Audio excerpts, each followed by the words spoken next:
Hello, citizens of Gotham. My name is Graham Elwood, and you are watching the Political Vigilante. Tell me how the sound is.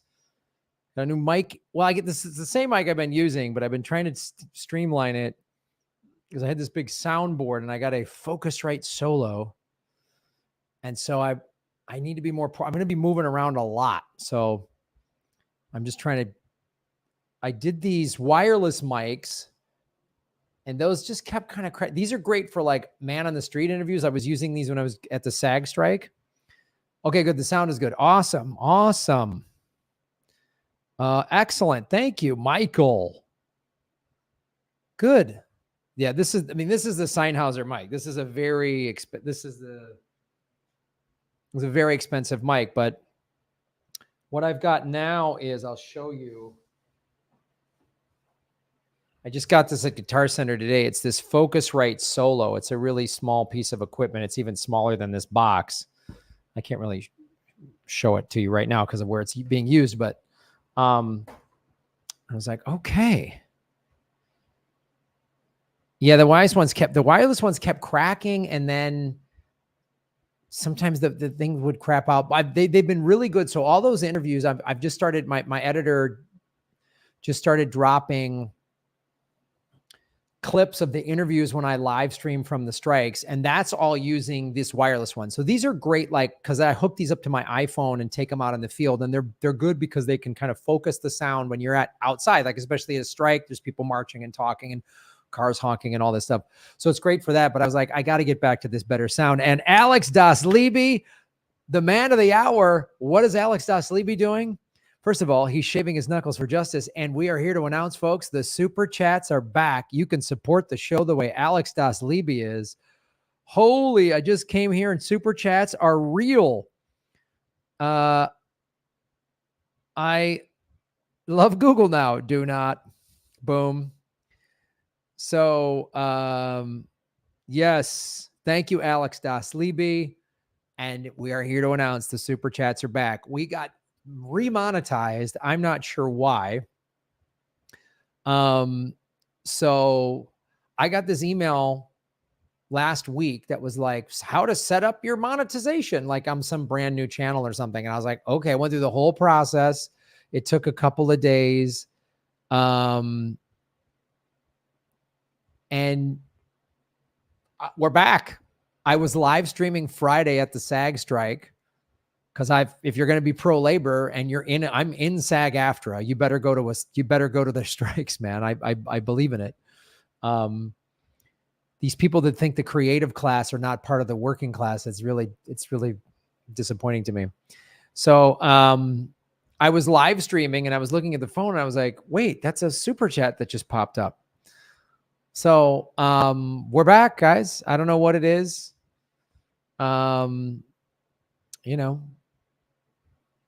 I got some legal advice telling me to pull down certain live streams because I don't want to get demonetized again. Anything where I'm saying something a little too inflammatory. So, but we're back.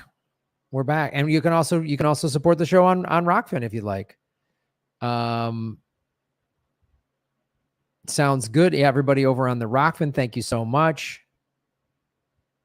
Your audio sounds very clear and strong. Good. We're back on this mic. So the other reason I'm doing this Focusrite is before I had a 4-track soundboard, which was like, it's like the big of like a giant like dictionary textbook kind of thing. And it's just a lot to travel with, where this Focusrite thing is small, man. So I'm just trying to minimize my footprint, my digital footprint. So right now, literally laptop, desk, this clips on, ring light, camera, and it's just making everything that much easier to do so I can stay mobile. So am I in Rumble yet? Great question. I started signing up for that. Let me go check right now. I started signing up for that, and it was going to look like it was a little bit of a process.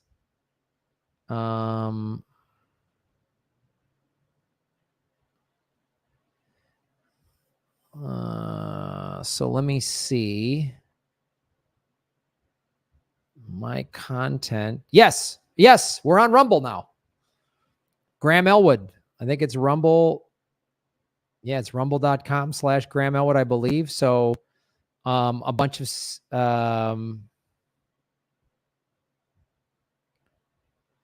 let's see where we're at. Yeah, we're on Rumble. So right on. You see my videos from the SAG strike. You see, so Rumble basically just, okay, that's good to know. Rumble is very unreliable. Yeah.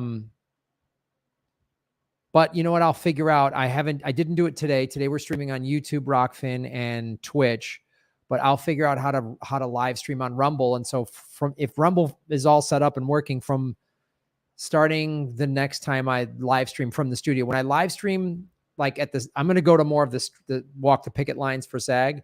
When I do that, I can only do it from my phone, and I can only live stream through the YouTube app on my iPhone. So the only time I can simulcast is when I'm in the studio like this. So the next time I'm in the studio, which might be either tomorrow or Wednesday, like when we do Government Secrets, I'll make sure I'm on Rumble. Well, no, if it's Government Secrets, then it's Lee's YouTube and my YouTube and Rockfin. But yes, Holly Horn, shave your knuckles for justice. Folks, if you do a super chat, you'll get a full name shout out, and I'll read your question. Well done, Graham. Well, thank you, Holly Horn. She is one of our moderators. Well done to you. Thank you to everybody to supporting me. This 2.5 years of being demonetized is now over. Knock on wood. So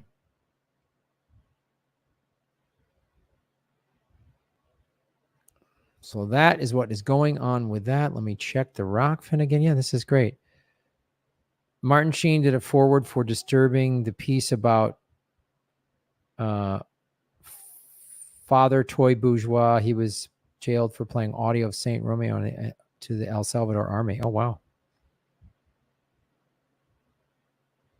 Okay, some of you it sounds like some of you had some problems with Rumble, but a lot of you were saying you also was pretty solid. That's good to know. Thoughts on Anna Kasparian?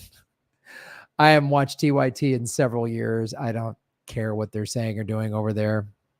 Will I go on TYT? No. I was really, during Force the Vote, I was really publicly critical of Cenk and Anna. So I doubt I'll ever be on there again. I used to be on there, but they'll never have me on.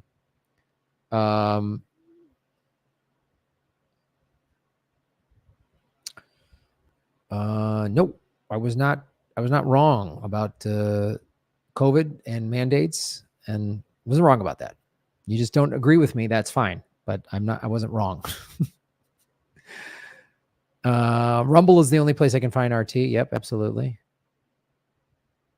I wonder if YouTube changed policies. That could absolutely be. I don't know. Yeah, they changed policies or something.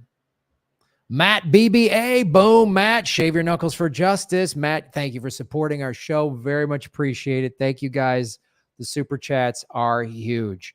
Of course, you can do Patreon and Rockfin Premium, and I have Venmo, but the super chats were really my bread and butter on this show, and it's really great to have them back. Thoughts on Philosophy YouTube? I don't know. Is that like a show? I wonder if YouTube changed some policies. Status Coup got a big subscriber bump. Maybe, yeah, that could be it. Maybe they've changed the algorithm or something. I'm all for it if that's what's happening. And hats off to Status Coup. I really like what Jordan is doing over there. So good for them. They do. Status Coup. Look,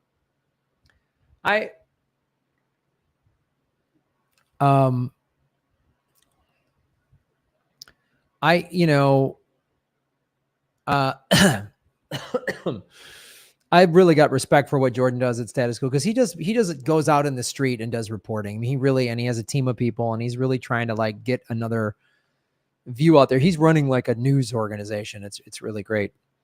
Glad I'm back. Thank you so much. Yeah, it's hard to say what changed. I don't know. TYD is for naive suckers. Yeah, I don't. I don't know. After TYT stopped doing, celebrity camel toe, I was like, well, where am I going to get my celebrity camel toe news?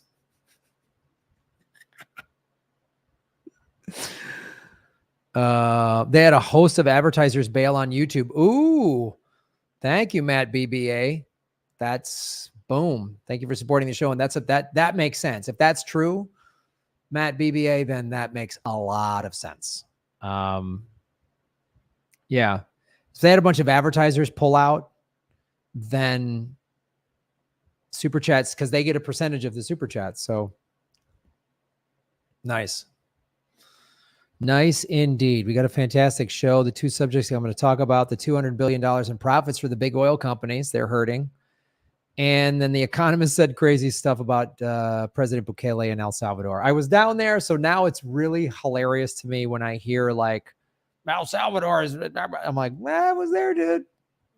Nope. It's like when people say crazy stuff about, and to show you, like, that's why I want to see for myself. Which is why I give credit to Status Quo, because they go on the streets, they see it. It's like when I went to Russia in 2019. One, I wanted to see what Russia was like, and I got to meet Susie Dawson. So, like, when I see smears of Susie Dawson, like, she probably doesn't, her kids are fake. I'm like, I met her kids. Stayed in her guest rooms. I met her. I know her. She's legit. TO2 is basically tough on crime and capitalism, just slightly edgier. MSNBC, yeah.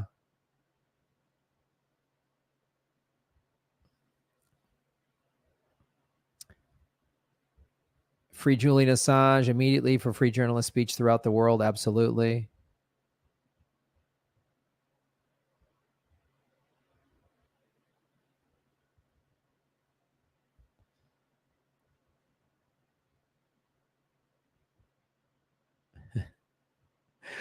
Where fear controlled me. It's so funny. Like, I was like, oh, Graham got all afraid about vaccines and mandates. Yeah, you were afraid too.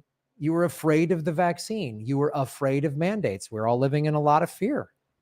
Everybody reacts differently. I love it. Like, the anti-vax, anti-mandate crowd. You guys were just calmly going, no, we're not. You guys didn't have any fear. Okay.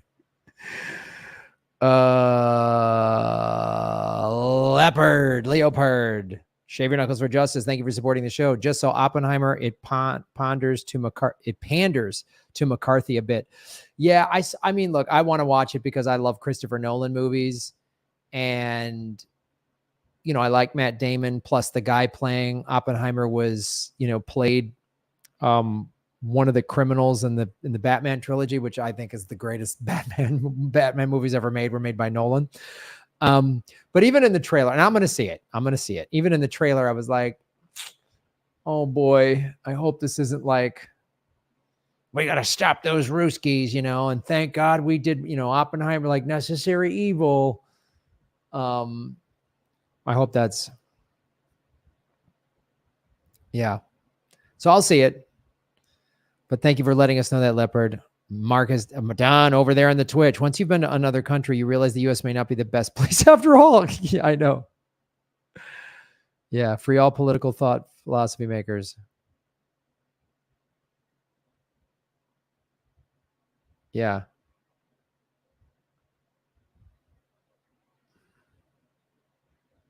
Leftover beefcake, shave your knuckles for justice.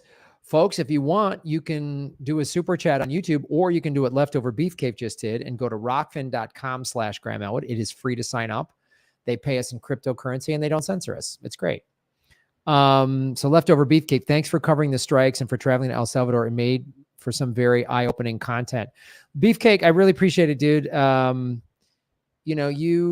You and many others, a lot of you here you guys have been supporting me through the last 2.5 years of being demonetized. You've supported me when everyone was mad at me for my stance on things. And so I really appreciate that. And I really, yeah.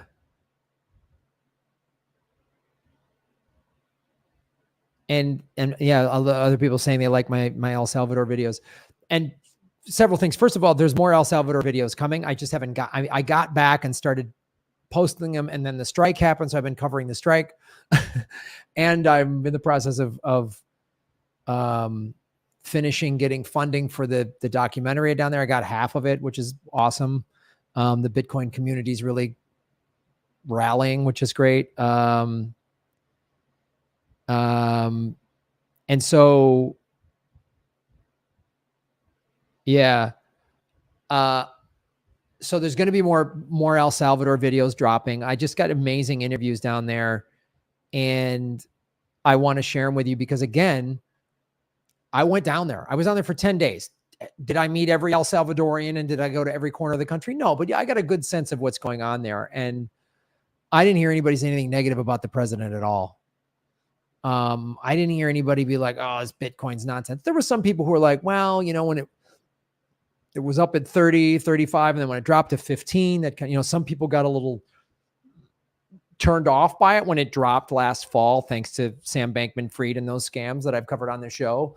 And Bitcoin went down to 15, 16,000. People are like, oh, but part of what's going on down there by like the Bitcoin community, by an organization called My Premier Bitcoin and some other organizations, is they are educating El Salvadorians on how to use Bitcoin, how to use it in a circular economy and save some of it, put just 10% to the side so you can withstand the ups and downs of the volatility, telling people, look, over time, I'm always fond of showing people the Bitcoin chart when it was like Bitcoin jumped up to $250 and then it crashed down to $90. And everyone's like, oh, Bitcoin's a scam. Like there's this whole, it's done that.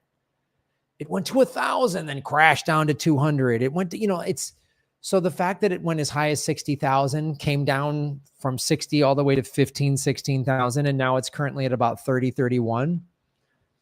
But again, it does this. The chart slowly does that. And we'll come back and have a new all-time high probably within the next 12 months. So that's part of the education of not just El Salvadorians, but anyone that's not familiar with Bitcoin. That's one of the things I try to do on this show. So anyway, leftover beefcake. It's really, thank you for supporting the show. And I'm glad you like the content that's coming from El Salvador. So 2 things I can promise to you, there will be more El Salvador videos dropping. I have just a bunch of them. I shot so many interviews and cool stuff. I think I have probably another, I want to say 5 to 10 El Salvador videos to drop. I'll try to get those out in the next week. And I will be, my goal is to try to go to walk the picket line at least once or twice a week. The pickets usually go Monday through Friday, 9 to 1. And there's a bunch of different locations all over LA. So it just depends on schedule wise, which I can get to them. But, and I'll live stream from every one of them. I was actually even talking to Ron Placone today because we've got a show Thursday, July 27th in where is it? Santa Monica, the Band in Florida show. It's this Thursday, July 27th at the Crow in Santa Monica, which has free parking, huge free parking lot. It's in Santa Monica. It's also right off the Expo line, the Bergamot Station stop. So if you live in other parts of LA and don't want to spend time in traffic, take the Expo line. It's right there. Boom, literally get off, walk across the parking lot. There's the theater or the comedy club. So that's at GrahamElwood.com. And what else? What else? Check the thing.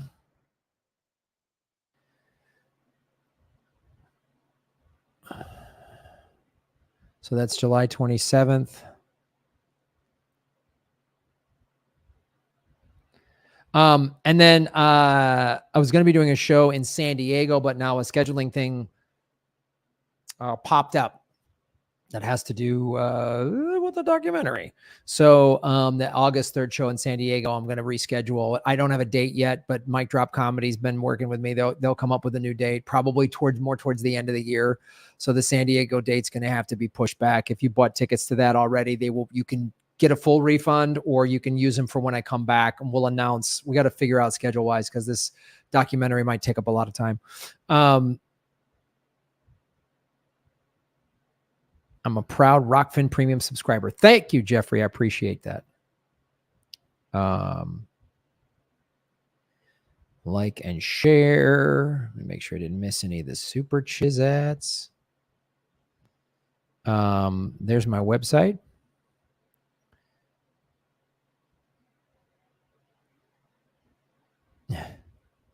We can watch many commentators and don't have to agree on everything they say. It's basically impossible to agree with. I know if you want to watch a YouTube show or podcast and expect to agree with everybody 100%, then good luck. Yeah. I mean, so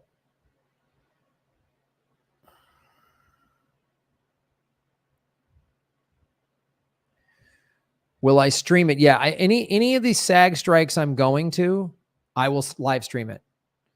I'm usually there for about 2-3 hours total, and I'll stream for about an hour, because that's usually, even with a fully charged phone, it just live streaming chews it up. So usually I'll go to the SAG strikes and stream for about an hour. And what I've been doing is just asking other picket people why they're striking, what's important. Yeah. So that's what I'll be doing. I totally disagree with Grandma on Bitcoin. Still watching him though. Thank you. See, it's not that hard to watch somebody you don't agree with everything about. It's not that hard. You know how calmly you could just write that? Yeah, I don't agree with him on this, but I still like his show. Isn't that nice? Isn't that a cool thing to do? Isn't that how easy is that? I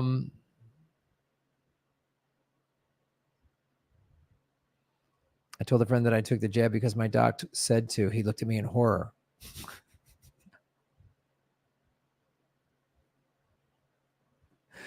I totally disagree on existence, but I haven't killed myself.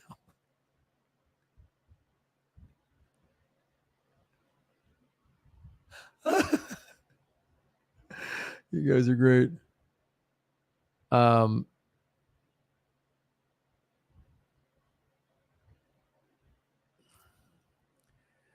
You're asking me to come to a conclusion on that. I've talked about the mandates. That was 2 years ago, dude. That was 2021. I did numerous videos. I have answered that question numerous times.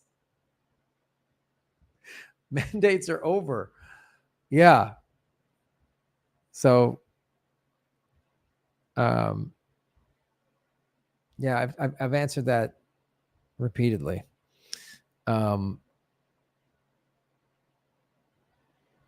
Is the live game show still going to happen? Ooh, great question.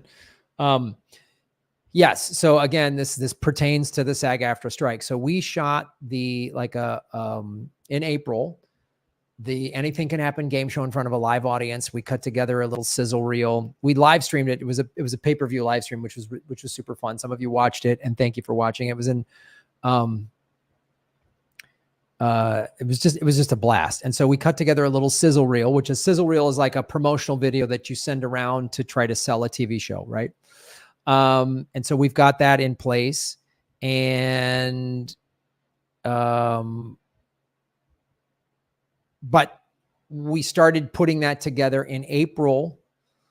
When the WGA went on strike in May, we're like, okay, we still might be able to sell this show, because technically game shows don't really fall under scripted content, even though you would hire writers. It's different than what the WGA was striking on, which is the Writers Guild. But when SAG went on strike, which was a week, 2 weeks ago now, that was like,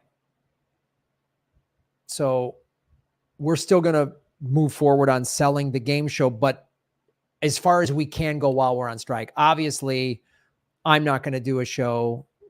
I'm a SAG-AFTRA member, so I'm not, that's on that, a game show would be on camera. So I'm not going to do something. I'm not going to cross the picket line. There's just no way I'm going to do that. But eventually the strike will end, and we will sell that game show and we'll put it on the air. I mean, that's the goal. So Great question, but that game show is it's going to happen at some point. I don't know when or where, but it will, because the response to it was awesome. Doing it in front of a live crowd was awesome.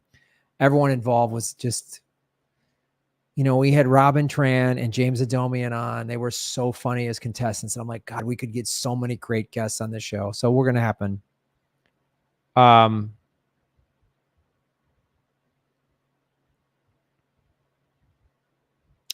Labor strikes unites people. One of the few things that gives me hope. Yeah.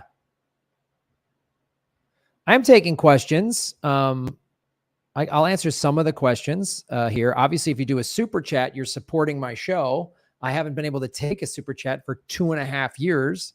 So if you like what I'm doing, I will absolutely answer your questions. So if you just want to even put a couple of bucks in there, I'll support it.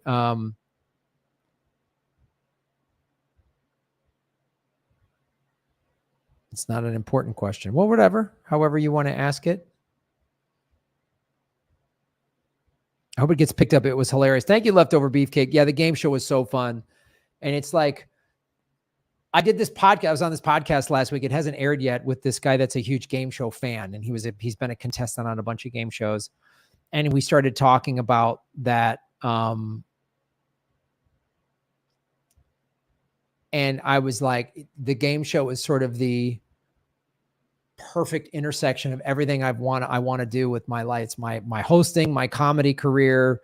It's kind of acting. I'm sort of playing a character, and it's really calling out in a very hilarious and silly way how awful the American political system is. And it's just fun. It's just a blast, just laughing. What a progressive plan for moving forward. For me, I'm going to vote for Cornel West. He's our best option. And even if Cornel West doesn't win, and he's a long shot to win, anything can happen though. It's nuts. I mean, this country's nuts. So he could, who knows? But on a very just sort of pragmatic standpoint, why I support Dr. West and the Green Party is several things. One, if he gets, the Green Party isn't on all 50 states ballots. So just him getting the Green Party access to all 50 states is critical. If he gets 12% of the vote, if a third party gets 12% of the vote, it releases a certain number of, he gets more federal funding for campaigns, which makes the Green Party way more legitimate. Also, Cornel West, because he's a known commodity, he's a known person, he has access to all the major mainstream media. Like he already has been interviewed on CNN and MSN. He will be more. Is he actually helps the Green Party and just third parties in general win down ballot votes. I mean, what could realistically happen with Cornel West is, he could help Greens running in local, mayoral races, city council, state assemblies, governors, and maybe even senatorial and congressional seats. A couple of Greens could win, and we could see this green wave roll across America. And that could be huge. That you don't understand. Like everyone wants, Cornel wants to come in and win the White House and save the day. And I'd let go of that fantasy, not because of anything he or the Green Party is doing wrong, just because our system is so corrupt. It's designed to crush a third party. But as somebody just put in the chat, he helps the entire process, period. Yeah. And that's what's important. And, if he makes enough noise and can get on a debate stage with Biden or Trump or DeSantis or whatever, man, would he wake some people up? The Democrats are hilariously dumb again. Oh, he's stealing votes from, no, he's not. He's not stealing my vote. Like, I'm an anti-war, pro-labor socialist. I'm not voting for the Democratic nominee. I'm not voting for the Republican nominee. I'm not voting for either one of them. I'm not voting for Joe Biden. I'm not voting for RFK Jr. I'm not voting for whomever, Kamala, whoever. I'm not voting for them. I'm not voting for DeSantis. I'm not voting for Trump. So if Cornel West doesn't run, and they run, the Green Party runs a no name that doesn't get any traction, I'd still probably vote for the Green Party, or some, I'd write, like last election, I wrote in Jesse Ventura for the president. So the Democratic Party has completely lost my vote. They're never getting it back until they do a complete change of policy, of getting rid of lobby money, of all this stuff. So this notion that a bunch of like hard lefties, like most of you in the chat, like socialists, are going to, we're going to vote for the warmongering Democrats if West drops out. That's hilarious to me. Yeah, he's sane, smart, ethical, integral, a uniter. Yeah, absolutely.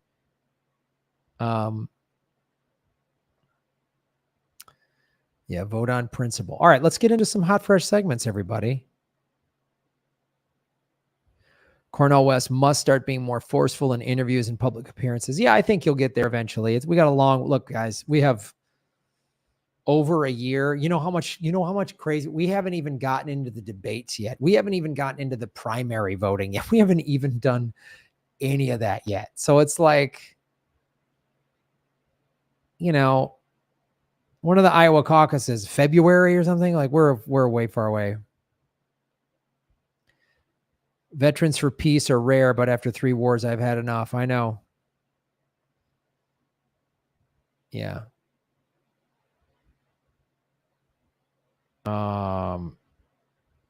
Hit the like button.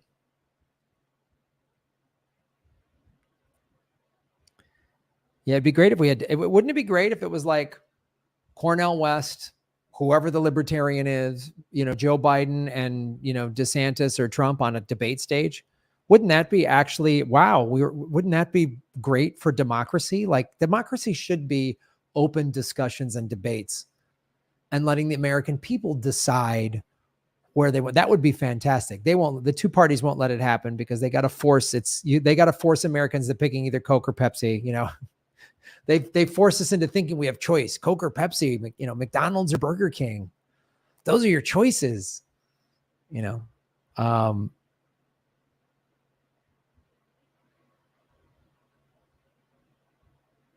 Debates, new phone, who dis? That's funny. Hit that like button. That's what I said. Hit that like button. Even libertarians are far better than the duopoly and are independent thinking. Yeah, I've said this so many times about the Libertarian Party. I would gladly vote Libertarian. And there's a lot about Libertarians I don't agree with, but I would vote just because they're third party, just because they're not the duopoly. I'd rather have a Libertarian president and a Libertarian run Congress and Senate, because at least they would listen. You know, like, I think Libertarians are reasonable. I think if you said, hey, Libertarians, I know you think we don't need government for anything, but we need schools, we need parks, we need, you know, we need social services for people. You know what I mean? We need good public transportation. We need those things. And I think libertarians would go, all right. And if you showed most libertarians like data, they'd go, well, all right, I see your point. You know what I mean? Especially if the Libertarian Party got into power, and it got into power without corporate money, and it got into power honestly and just on its, that's a party I would disagree with repeatedly, but would be totally okay with it because they wouldn't be motivated by money and profit and greed, and they wouldn't be giving Wall Street bailouts, and they, you know, and I think if they go, oh, they'd cut some social services, obviously, because they're libertarians, and then people would go, this is awful, and they'd probably see the statistics and the data and go, wow, maybe that was a mistake. Maybe we need some of this, because they'd realize, oh, the whole country doesn't agree with them on everything, so we should, you know, I'd much rather deal with them than the Democrats or the Republicans any day of the week. Yes. Somebody just wrote it there. Yeah. I have a capitalist libertarian friend who's way more reasonable and open-minded than Democrats or Republicans. Absolutely. Absolutely. Absolutely. Yeah. My numbers are coming back up. Yeah. All right, let's do a hot fresh segment, guys. Let's do it. I said I was going to give you some hot segments. You're going to get one. Got the good mic going. Super chats are back. Streaming numbers are up. It's a good time to be. It's a good time to be a citizen of Gotham.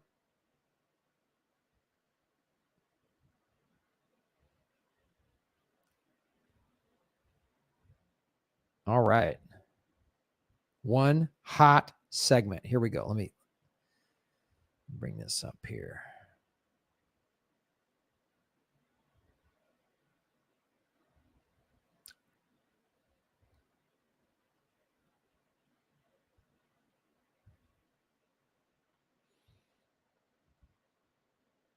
Boom.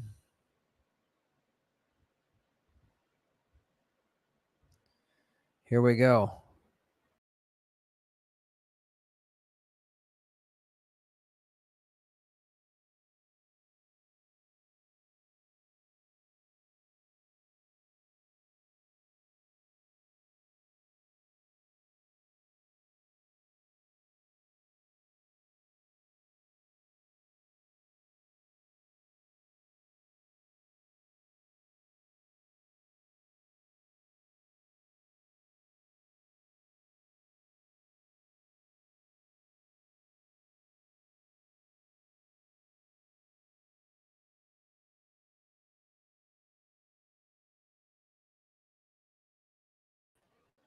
Hello, citizens of Gotham. My name is Graham Elwood, and you are watching Ba-Boom, the political vigilante. There is only one, the People's Channel.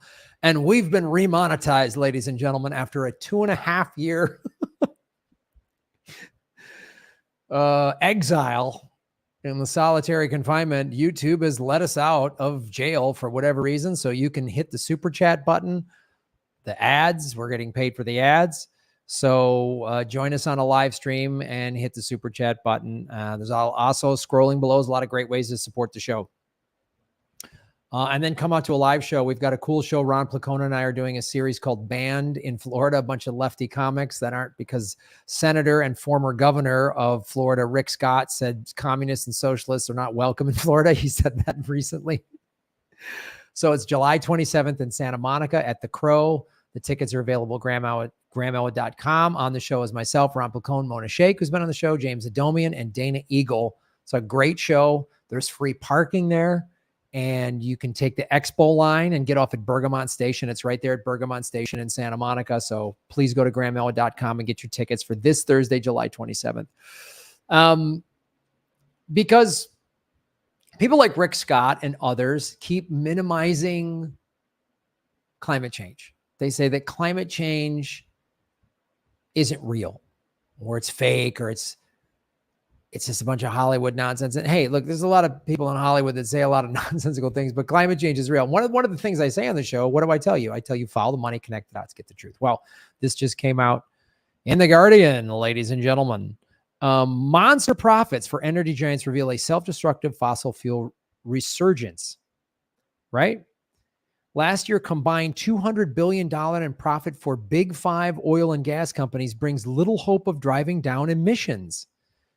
While 2022 inflicted hardship upon many people around the world due to soaring inflation, climate-driven disasters, and war, the year was lucrative on an unprecedented scale for the fossil fuel industry, with the 5 largest Western oil and gas companies alone making a combined $200 billion in profits. Wow. Who are the big 5? Exxon, Chevron, Shell, British Petroleum, and Total Energies all revealed that last year was the most lucrative in all of their collective histories.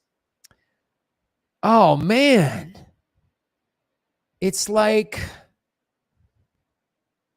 just, you think about it and it's like, see, this is what happens because Trump got reelected. He let all of Biden is our president. Biden beat Trump. I've done numerous videos on this show on how Biden has signed more permits to drill on federal lands than Trump did. And Trump was awful for the environment. Make no mistake. His whole cabinet was climate deniers. His first Secretary of State was Rex Tillerson, the former head of ExxonMobil. I mean, literally, ExxonMobil was running the State Department. It's Trump's first year in office. And then, of course, he fired him or whatever. He was always firing people every other week. And Joe Biden is supposed to be better than that. So 2022, that's a Biden year. Biden got sworn in January of 2021. So 2 full years of the Biden presidency has been great for the oil industry. Remember now, the Democrats controlled Biden's first 2 years in office. It changed over the midterms, but Biden controlled Congress, and they had a 51-seat majority, and not a great majority. Oh, but they'd always say, oh, Joe Manchin, he gets more money from the coal industry. He's still a Democrat. They let him be in the Democratic Party. Can't they kick him out? Can't the Democratic Party say, we don't back this guy at all? He's bad for the environment because we're the Democrats. We're the good for the environment party. All right, let's read more.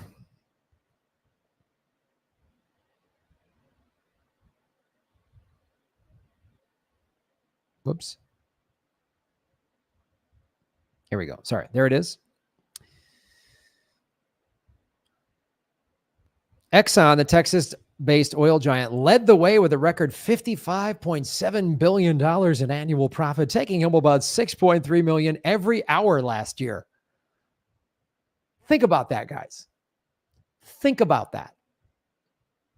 So, and again, I've shown you videos before how when people say, oh, climate change isn't real. And I face this a lot. I'm a big Bitcoiner. I was just down in El Salvador, and there are some people in the Bitcoin community like, oh, climate change is real because, and I get where that comes from. The media lies to you. The media makes up all this stuff. So when the media says climate change is real, oh, then that must be, but they don't look deep enough. Because the media, all these companies I just listed, they all buy ad time on CNN and MSNBC and Fox and ABC and all the rest, right? So if you look at the climate change like coverage that like even CNN or MSNBC does, they always sort of temper it like it's this debate. It's bad, but maybe we don't. There's two sides. They always play that game. And again, I've shown you Exxon did an internal study going back to 1977. Lee Camp mentioned that the oil companies had done a study as far back as 1958 on an episode of Government Secrets. I uncovered one in 1977 that Exxon did. They did an internal study that showed fossil fuel burning was creating climate change, putting carbon in the air, all that stuff.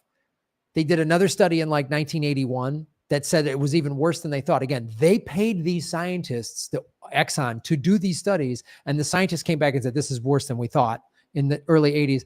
Then they decided they pivoted, they buried it. And then starting in the like late 80s is when the oil companies started spending money on climate denial. Why are they spending money on climate denial? So that they can have record profits. It's not some Illuminati lizard people plot. It's just good old fashioned greed. Right? Let's go down the list. California Chevron had a record $36.5 billion in profit, while Shell announced the best results of its 115-year history, a $39.9 billion surplus, and BP, another London-based firm, notched $27.7 billion in profit. The French company Total Energies had a record of $36.2 billion. When the 2022 results for all publicly traded oil and gas companies are tallied, the total profits are expected to exceed $400 billion. This is just the top five. Top five got half. A number we've never seen before, and one that was built on the backs of working families who were victimized by oil and gas executives' greed. Remember now, 2022 was when gas in California went to $6 a gallon. Nationwide, it was like $4 or $5 a gallon. It's come down a little bit. Remember that? Yeah. That was all with a democratically controlled House and Senate. My point here is not to say vote Republican. They'll bring your oil prices down. Republicans are awful. They just flat out deny climate. The Democrats say, oh, we're going to got to do something about climate change, and then let this happen, which in my opinion is worse. At least the Republicans are honest with me about how horrible they are.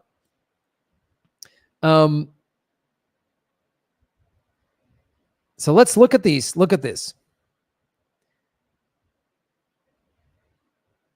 Major oil companies' profits were 20 times larger than the U.S.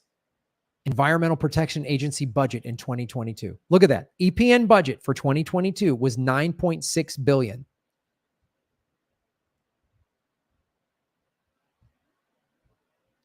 Exxon 55.7, Shell like almost 40, Total Energy 36, Chevron 35, BP 27. Each one of those companies was 3 times, in some cases 4 times as much as the EPA got. You add it all up, it's 20 times as much. The stratospheric profits were criticized as outrageous by Joe Biden. Oh, shut up, Joe. Why did you give them drilling permits then? Biden said that we're still going to need oil and gas for a while. Oh, nice little, that's a little wink to the oil companies saying, look, guys, I got to feed my base by saying this is outrageous and this is what the Democrats do. They all publicly go, rah, rah, rah, and then they take the money and give them the oil permits and they, let the oil companies do whatever they want. They'll pass one little milquetoast law saying this will protect our children, and it's nothing. It's a Band-Aid. So in the 2020, they had all the oil companies suffered because during the quarantine, the whole world was shut down, right? That's why our skies here in Los Angeles, the air quality got better because nobody was driving. Trucks were driving. Very few planes were in the air, right? So they lost a lot of money in 2020. Wow, they all got it back in 2022. Look at it. See, the gray numbers are you see all the low 2020 numbers. And now record profits. Antonio Guterres, Secretary General of the UN, was scornful of the industry. If we cannot set a credible course for net zero emissions with 2025 and 2030 targets covering all your operations, you should not be in business. Your core product is our core problem. We need renewable revolution, not a destructive fossil fuel resurgence. It's unbelievable. BP's chief executive,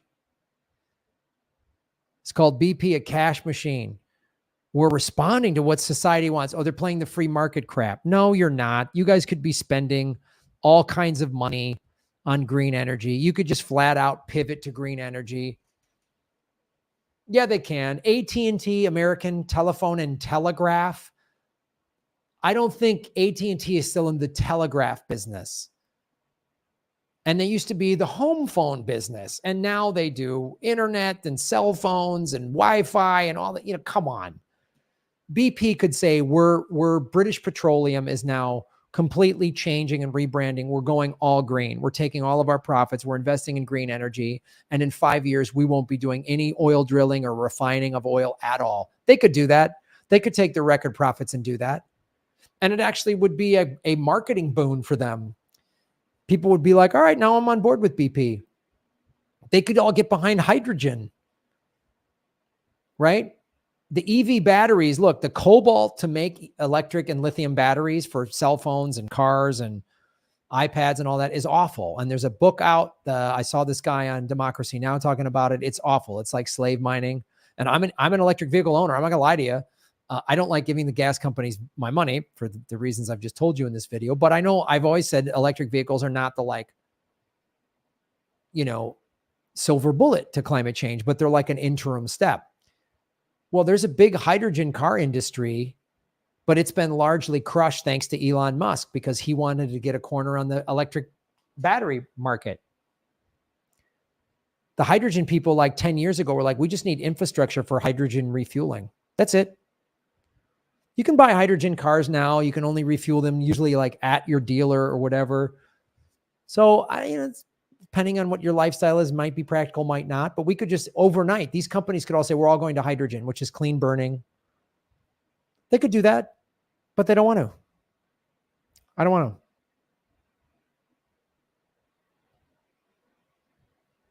Yeah, I believe the book is called Cobalt Red. So that's what we're doing on this show, guys. We're following the money, we're connecting the dots, and we're getting the truth. And if the oil companies are saying climate change isn't real and they're spending money on it, then we all know climate change is real because all they care about is profits. Oil companies help start wars. They destroy people's lives. They poison water. They don't care. In this country and around the world, they don't care. So And the Democrats only give it lip service. This is all happening under Joe Biden. This is why I didn't vote for Joe Biden in 2020. This is why I wasn't dancing in the streets when he won. I was glad Trump lost. I didn't like Trump, but I was like, really? We're swapping out Trump for Biden? What are we getting? In many ways, as Chris Hedges said, Biden is worse than Trump. Trump has sexual assault claims. He's in court for it right now. Yeah, Trump's an awful person. What about Tara Reid? Excuse me, Tara Reid. Mispronounce it. Sorry, Tara. I've met you in person. Tara Reid was sexually assaulted by Joe Biden, but the Me Too movement shunned her because it wasn't convenient.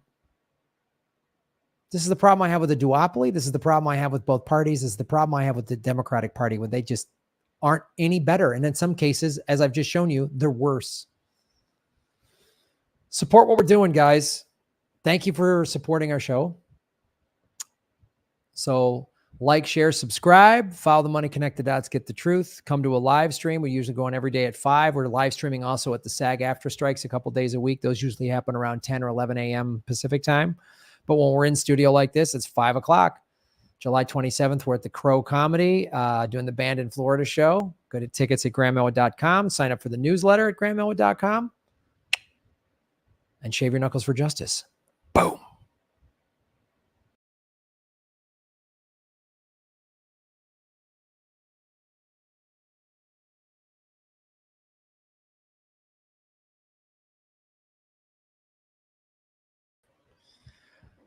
Robert Pookie Ray, Shave Your Knuckles for Justice. Thank you for supporting us. Thank you for coming. This is the super chats are back. How are the waves in El Salvador? And big thanks for holding it down with the show back in 2020. Thank you, Robert Pookie Ray. I appreciate it, man. Yeah, when we all got shut down in quarantine, I was live streaming 5 days a week, and then Ron and I would do a Zoom show those first 2 months. I was doing live 6 days a week, and I appreciate all of you supporting me, and it was helpful for me as we were all going through crazy times. Those first couple months of COVID were nuts, and we were all just kind of in it together. And I appreciate you guys supporting me, and thank you for doing a super chat, brother. I appreciate it, man. It's great to have the super chats back so that you guys can kick in. It's really cool. Let me see if I missed any other super chats.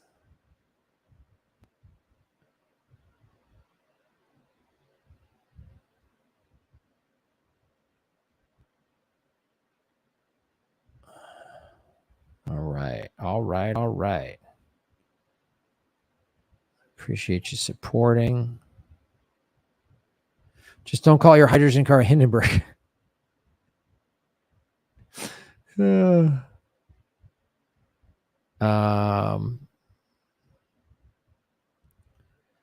boom, boom, boom, boom, boom, boom, boom. Let's make sure I got all of the super chats.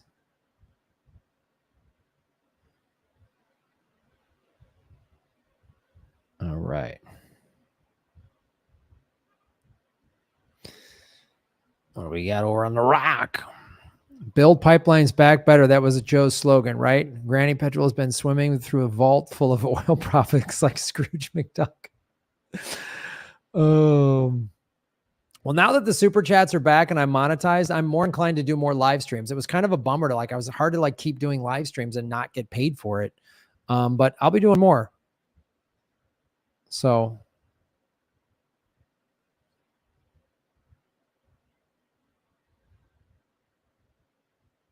is big oil's greatest accomplishment convincing people their product isn't responsible for climate change? Probably. Build pipelines better than blows up Nord Stream 2. Yo, Joe.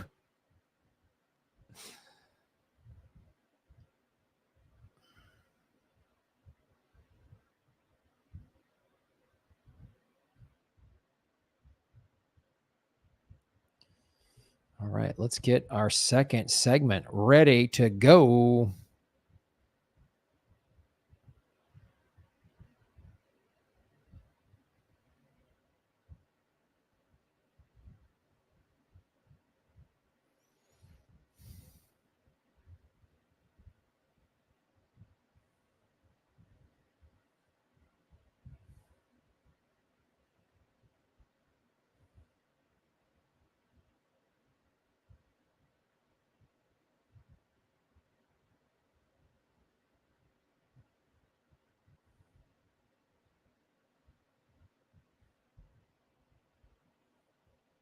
All right.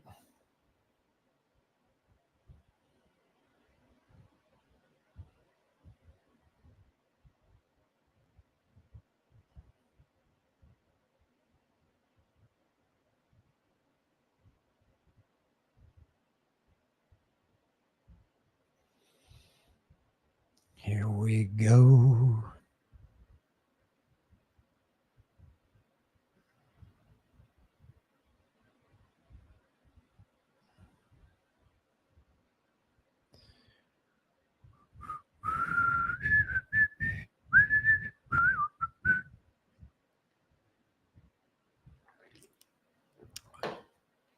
Holding an alcoholic accountable, not shaming them.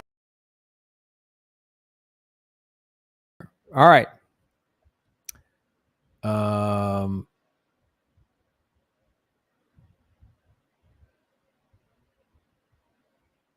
Okay, let's get this. Here we go. Another hot, fresh segment. Here we go.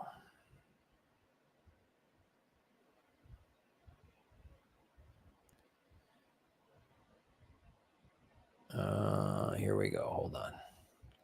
Fresh segment coming to you in less than 10.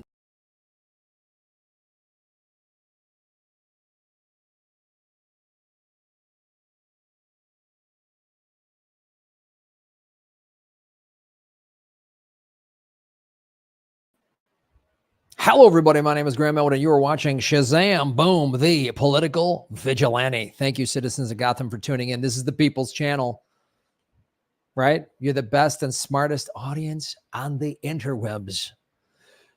So those of you who don't know, I was in El Salvador about 2 weeks ago. I've started to post videos interviewing people in El Salvador because their President Bukele, was voted into office, I think, about 4 years ago.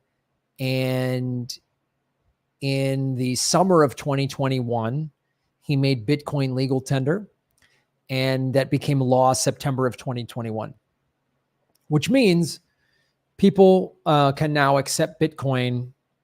And I went down there to check that out. But one of the other things he did in March of 2022, let me just backtrack a second. El Salvador had a horrible gang and violence problem. They were the murder capital of the world. A brief little history lesson. El Salvador went through a horrible civil war from 1980 to 1992, where the FLMN, I believe, or FM, I forget what it is, but they were the lefty socialist communist group, and they were fighting against the ruling elite government that was backed by the good old US of A. And of course, America backed them because we were like, oh, we can't have communism in our hemisphere. Well, so there was this awful civil war for 12 years. When the civil war ended, we didn't help rebuild or anything like that. Then a gang problem started to happen that was really bad. A lot of the gang members, so people fled the country in the 80s during the Civil War, and a lot of them developed they got involved in gangs in the United States and even in California, where they tattooed themselves with the two gangs were MS-13 and the 18s something. So they had 13s and 18s on their faces. And then they came back in the 90s and the early 2000s. It got even worse when Obama released a bunch of them back into El Salvador. And they've been terrorizing the country, killing people. I mean, just awful stories, horrible stories. They do this thing called the Destroyer House, and I have a video on this that I'm going to be posting soon. They would just go into a neighborhood, take over somebody's house, rape, kill whoever was there. And they were, I mean, it was awful, the stuff that they did. And I've seen stories of people hearing just, one woman giving, I follow some of these accounts in El Salvador, a woman like, I'm hiding under my bed listening to my aunt get raped. They killed pregnant women. They killed old people. They killed children. I mean, they were horrible. And Bukele came in and literally rounded up about 30,000 of them in one day and got the rest of them in about 3 weeks. So there was roughly 70,000 gang members in El Salvador, a nation of 6.5 million people. So 1% of the population was in a gang. He got about 65,000 of them. 5,000 escaped and fled to other countries, Central American countries, apparently. So that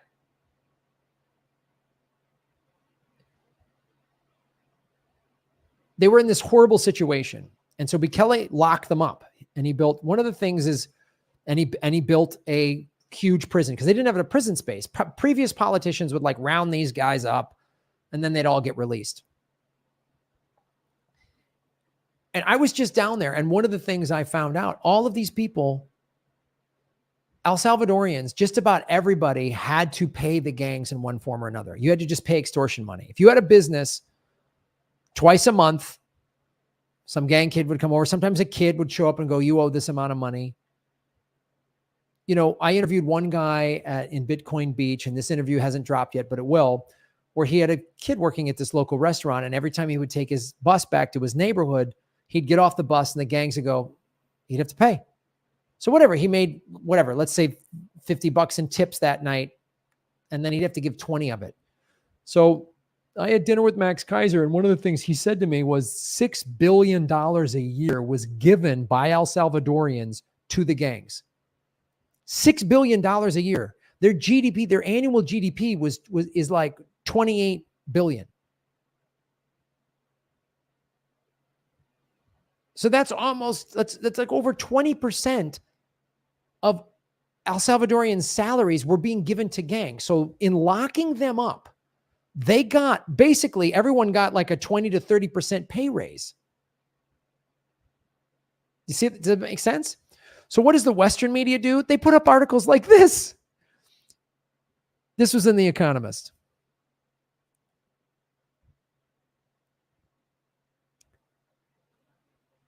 So, well, first I saw this on Twitter. Let's just look at what was on Twitter. President Nayib Bukele is gutting democracy and being applauded for it. Right? And this again, look at this picture. This is what these guys were doing. They had these awful face tattoos, right?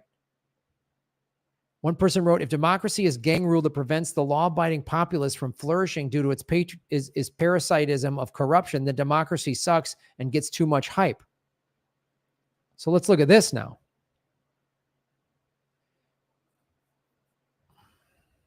So, hold on.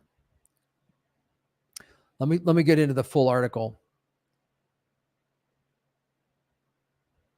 on The Economist, right? So that's what I saw on Twitter. And Bukele responded to it like, oh, so they're saying, oh, he's hurting people's rights.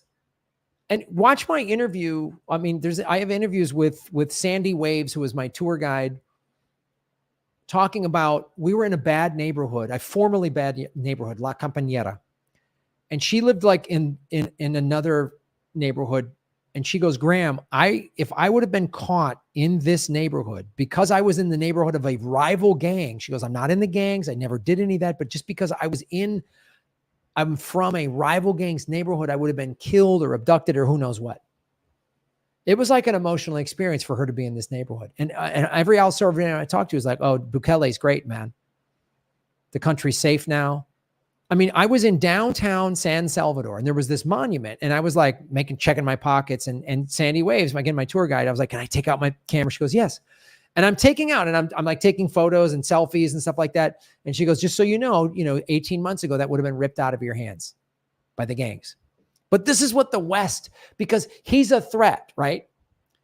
Locking people up and empowering people with Bitcoin, empowering them two ways. One, with Bitcoin, and two, they have more cash. So now like a woman that runs a little pupuseria, which is their like little, it's like a thick kind of tortilla type pancake. Really, it's awesome. But there's these little pupusa stands all over El Salvador. So now that woman who runs that little stand, for example, now she has a little extra money. She can get a second burner and expand her business a little bit. People have more money. There was construction. People were going out. There was a nightlife that wasn't, it was amazing. So this is what they write. It's a recipe to make strong men salivate. Nayib Bukele, El Salvador's president, has worked out how to chop away democratic restraints while keeping an approval rating of 80 to 90%. No. His approval rating is 93%. One ingredient is his mastery of social media. The main one is locking up huge numbers of young men. See, they're trying to make him out to be this like dictator tyrant. So let me just talk about this real quick. So yes, you can go through history that there have been dictators that initially said, oh, we're going to lock up all the bad guys. But never in history has some dictator locked up a bunch of bad guys and then empowered people with financial independence of Bitcoin. That's what's different about this guy. And it's easy to say, oh, he's taking away the criminals' rights. What about the human rights of the people just going to work that were terrorized, that were beaten, that were raped, that were murdered, or just had their money taken away? They work hard all day, all week, and then some thug takes their money away? What about them? And like, again, I interview people and they're like, well, they weren't adding any value. All those gangsters did was take. They took money, they took lives, they ruined people's lives. And now, like, again, my interview with Sandy Wave, she's like, I'm adding value. I'm helping people. I'm a tour guide. I'm paying my taxes. You're seeing, and there's new roads being built. There's 2 new hospitals being built. There's a library in downtown San Salvador being built with the aid of the Chinese government. We're busy sanctioning and bombing everybody and sending illegal cluster bombs to Ukraine while China is building a library. But let's read more about how Bukele is the problem. This is such nonsense, man. Since last March, when Mr. Bukele imposed a state of emergency, he arrested more than 71,000 people, equivalent to 7% of the male Salvadorians aged 14 to 29. Anyone suspected of ties with a criminal gang can be thrown in a crowded jail indefinitely. Little evidence is required. A suspicious tattoo or an anonymous accusation will suffice. Those detained will eventually have proper trials, the government insists. But so far, they have only cursory hearings, sometimes with hundreds of suspects appearing simultaneously before a judge. Okay, so let's talk about the nonsense of that. Okay? Couple things here. First of all, a couple of tattoos. You know how you get gang tattoos? See, again, if this Economist journalist actually did any research, you would know that in order to get a gang tattoo, you have to commit something. To prove your loyalty, you have to go kill somebody. And in some cases, they'd make you kill a family member. I'm not making this stuff up. There's a bunch of YouTube channels. Look up La Compañera San Salvador or Soyapango San Salvador. You'll just see all these videos of how dangerous these neighborhoods were. In San Salvador, that's the capital. Look up Soyapango or La Compañera. Look up those 2 city names in San Salvador and see the videos. So this Economist reporter didn't even do that research. To get a gang, they think you can just go, you think anyone can just get a gang tattoo? Because if the gang saw you with their tattoo and they didn't know you, they'd beat your ass or kill you. So to get tatted up, to be considered legitimately in the gang, you had to do something awful, usually kill somebody. And again, there's gang members saying, I had to kill someone. This is how I got this tattoo and that tattoo. So I'm not making this up. The Economist couldn't even research that. Bukele locked up 71,000 people. Actually, 4,000 people have been released because they did find out, they didn't have any real ties to the gangs. But how are you able to terrorize the population and take $6 billion of its money every year? You have to have a whole network of gangs. They're just mad because in America, we say, politicians come in. And this is tell me if this sounds familiar. In El Salvador, they had 2 basically corrupt parties, a kind of conservative and a kind of a liberal party. And politician after politician came into power, said, we're going to be tough on crime, locked some people up, took some photo ops. The criminals got released. Nothing changed. One of the previous presidents stole $1.3 billion from the people, and he just stole money. It's another thing Bukele did. He goes, there's plenty of money to pay for all the social services when the government isn't stealing it. El Salvador is look, it's a developing country and it has a lot, it needs a lot of work, but I saw things actually developing there. I saw roads being built. I saw construction. I saw school. I saw a concert of teenage kids doing an orchestra at this beautiful theater in downtown San Salvador. And I asked Sandy, I said, is this a new thing? She goes, this is only about 2 years old. She goes, this wasn't a thing like kids being in orchestras. You just barely got through school. You hoped you didn't die. She told me like every day you left your house, you didn't know if you were going to live or die. Every day. You just had to live with that. Every day. So watch my videos, man. Me interviewing people. See for yourself. Because the Economist reporter, I guarantee you, has never been to El Salvador and doesn't know what they're talking about. And they're just trying to make Bukele out to be some evil tyrant because he's crushing the narrative. Latin America is now the safest country. Excuse me. El Salvador is now the safest country in Latin America. El Salvador has something like a 1.3 or up to maybe 1.3 to 1.5 billion dollar loan. They paid back 800 million of it. For the two ways I told you. One, because they're collecting Bitcoin for taxes and the government is also buying Bitcoin. And two, the politicians aren't they're not stealing money.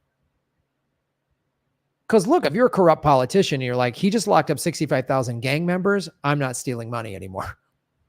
There was a woman in Bukele ran in an independent third party. Several people described him as sort of a combination of like Bernie Sanders and Rand Paul. Okay. So this article's wrong. He freed 4,000 people that were locked up because they were proven not to be criminals.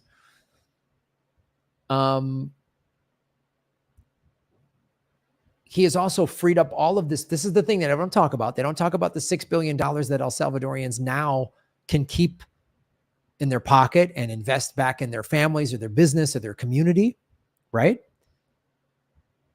He doesn't talk about how the corrupt politicians, because again, it's a third party. He was an outsider. He's like a young guy. He's like a millennial. He's like 35, 36 years old or something like that. And he loves social media. So they're just trying to paint him as this negative thing.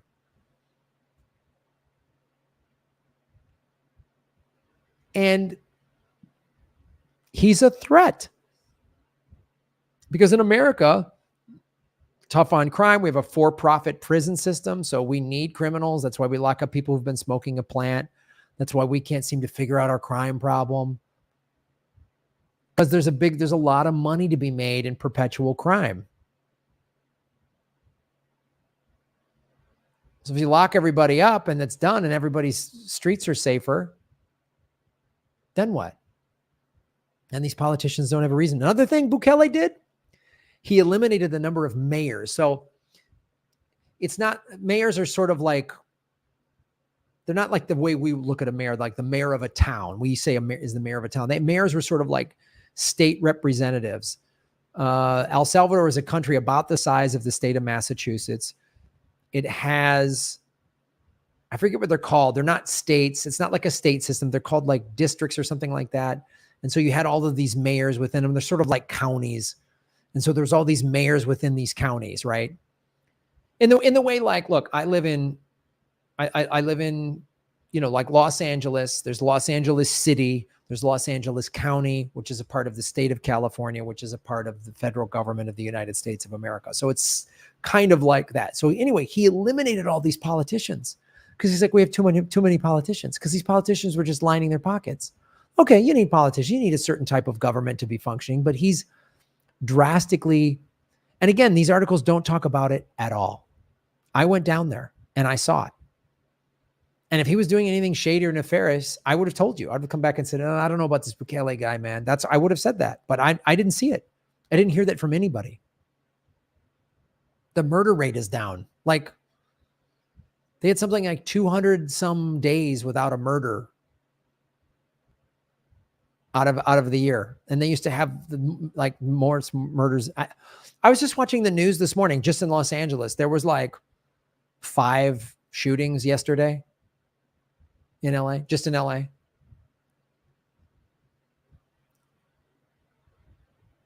I felt more safe in El Salvador than I do in Los Angeles. And I think that country's only going to get better. And the smears from the West are only going to get more and more ridiculous because eventually they're going to not be able to argue. They can't argue with the results, so they got to call the guy a dictator or whatever else. 2 corrupt parties in El Salvador. A third-party guy with brand new, fresh ideas came in and shook everything up. That hurts the pocketbooks of corrupt people. Follow the money, connect the dots, get the truth. Thank you for supporting our show, everybody. We're monetization is back. You can watch our live stream and give a super chat. We're getting paid for the ads again on YouTube. I don't know what happened. It just changed a couple of days ago. So, and come to our live show July 27th at the Crow in Santa Monica. It's a band in Florida. It's myself, Ron Placone, James Adomian, Mona Sheikh, Dana Eagle. Tickets are at grahamelwood.com. It's an 8:00 show, Thursday, July 27th. Free parking. It's at Bergamot Station in Santa Monica. There's the expo line, gets you there. It's a great way. Come out, support a show. It's a show run by Nicole Blaine. She's a comic, business owner, owns it with herself and her family. It's really cool. So follow the money, connect the dots, get the truth, and shave your knuckles for justice. Boom.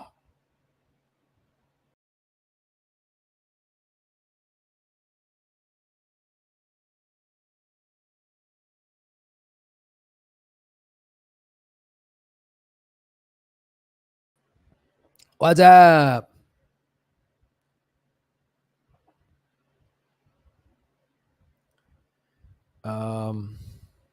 The crawl does need an update. I will update that.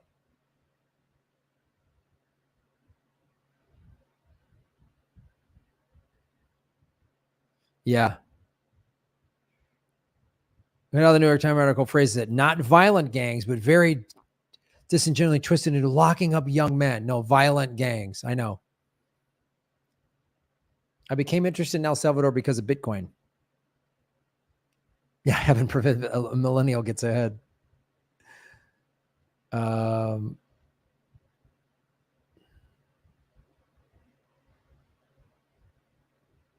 Sometimes we can just use deformations against the darkest brown to lightest pink beige that may not, by law of the land, identify in the census as white to join what's more powerful than a mere gang. Yeah.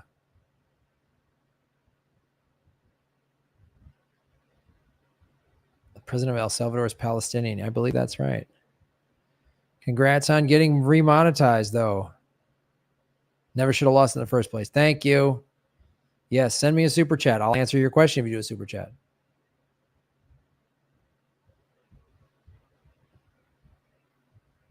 My stepdaughter is a judge. She thinks the Economist is unbiased. Oh, boy. Gangs in the U.S. are just called the IRS, political parties. That's funny. All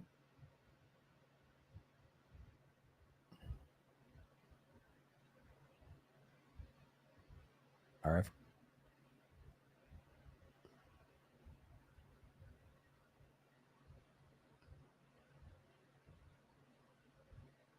Let me see if there's any other super chats. I want to make sure I don't want to miss a super chat. Robert Pouquet.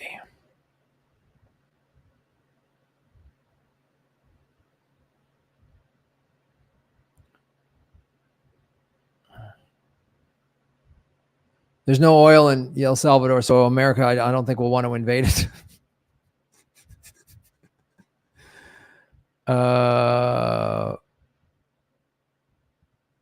Just wait. The American oligarchs will fund the CIA to engineer a coup in El Salvador, probably headed by Elliot Abrams. Oh, boy. The Economist newspaper limited is a wholly owned subsidiary of the Economist Group. Sir Evelyn Robert de Rothschild was chairman of the company from 72 to 1989. Oh, thanks for that research. Yeah, we can't have positive ideas of how Bitcoin is being used. That might give people ideas. I know.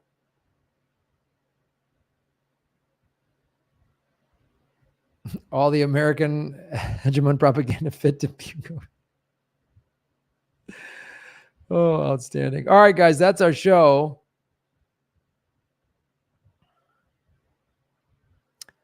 I think I might walk the picket line tomorrow, so I should be live tomorrow. I'm going to be on this Bitcoin podcast, I think at 5 or 6 tomorrow. So I'll probably just do the SAG after strike tomorrow. I might go to Fox. I've been to Arkham Elwood. Nice.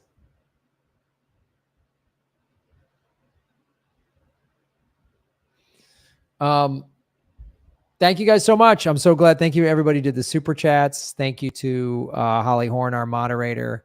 Thank you to all of you for supporting me. It's been so great that we're back monetized again. Thank you for all the likes. Seeing the numbers come back up is great. Like, share, and subscribe. I should start a crypto channel. Yeah, I think I might. I've got a crypto playlist on this channel, so who knows?